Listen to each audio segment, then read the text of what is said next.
Welcome to the Now, I'm actually Jenkins. And I'm Gus Sorola. The recently released Legend of Zelda Breath of the Wild is that out already? Yeah. Oh, okay. Yeah, you may not have heard of it, but it is one of the highest rated games of all time, and right on schedule, it's become the focus of a user review controversy. This is why we can't have nice things, internet. We try and try and try. Nintendo's newest adventure is now being review bombed by angry gamers on Metacritic, with many users claiming, despite not having actually played the game, that its high scores are the result of paid reviews. Yeah, that'll show them. Now we've got a discussion on our hands about the value of user reviews, whether or not they can be trusted, or if they even matter in the long run. It's a whole mess. That hyperbolic praise sent Breath of the Wild up the charts to become tied for the second best reviewed game of all time, alongside Tony Hawk's Pro Skater 2. Yeah, wow. Wouldn't have guessed that one. Soul Calibur and Grand Theft Auto 4, behind only Ocarina of Time. Yeah, those other number twos, it's storied competition. I honestly, I wouldn't have called those games. Good games. They are good games. I wouldn't have called them as like the Second best game of all time. Best games of all time. But there you go. That seems to hold true across the algorithms of other aggregators as well. Metacritic competitor OpenCritic now ranks it as the highest rated review on their site, although, to be fair, its library of titles is considerably smaller because it's the new kid on the block. But on the more tried and true side, Game Rankings algorithm places Breath of the Wild as the highest rated review on their platform as well. And all those ridiculously gushing reviews seem to be too much for some angry denizens of the internet who took it upon themselves to make a point about the game's actual quality. Because if it's good, that's bad for you. Breath of the Wild has now quickly racked up 1,100 negative reviews on Metacritic, bringing the game down to a 7.5 user score and falling before defenders of the game started adding their own 10 scores to bring it back up this week. So basically, this is a fight over averages. Modern discourse, everyone. Obviously, some of those are probably from legitimate players who don't like the game. That is totally possible, and that's totally fine too. But there are also many user reviews that just straight up admit they've never played the game, they're probably not going to play the game, they're just trying to balance the scales to counteract Breath of the Wild's unworthy praise. Maybe there's some kind of verification system where you have to describe the taste of the Breath of the Wild cartridge to prove that you actually own it before you can submit a review. Disgusting, 10 out of 10. Those zero reviews have yielded such gems as the Zelda fanboy army and obvious paid reviewers are giving this game an artificially high rating, whilst in truth it isn't that good. There are many glaring issues right now. And be wary of people giving this game a high score. They just might be trying to sell you on something. Crave Online dug even deeper into the zero reviews than we were willing to. You're doing God's work there. Thank you. We appreciate it. And found even more diamonds in the rough.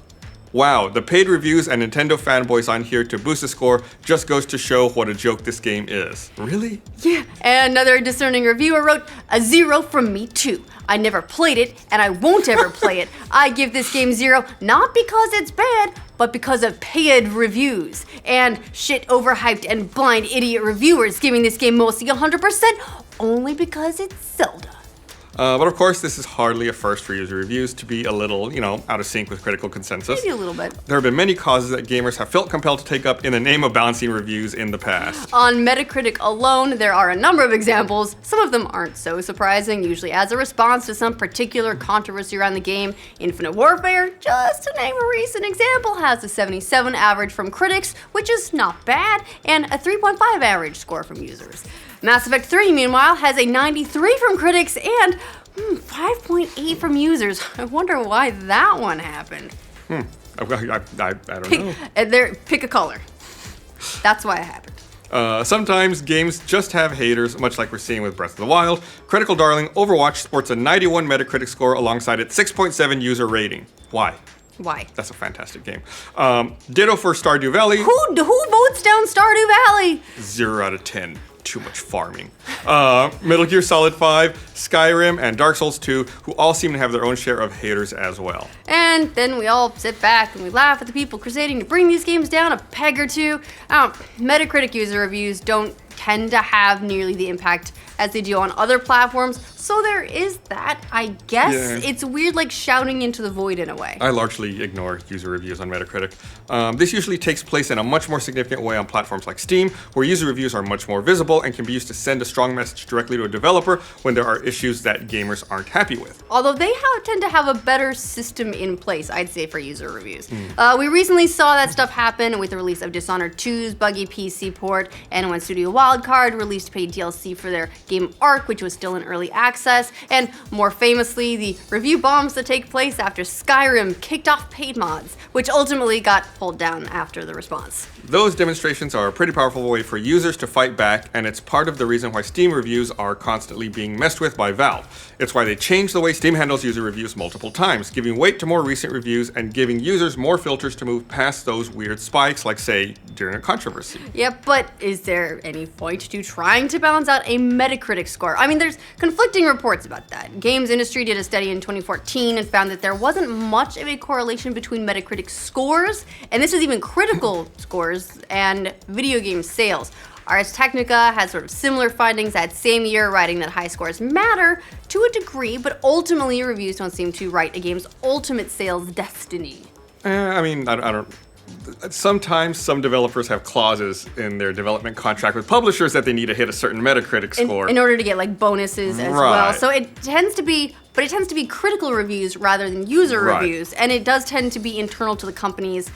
I think really as a way of saying, we need you to make a game that is received well. Right, okay, it's fair play.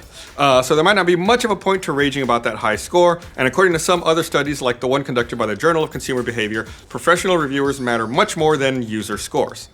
Yeah, although there are some conflicting ones, because there's also increasing studies that word of mouth is becoming more and more important than actual critical scores.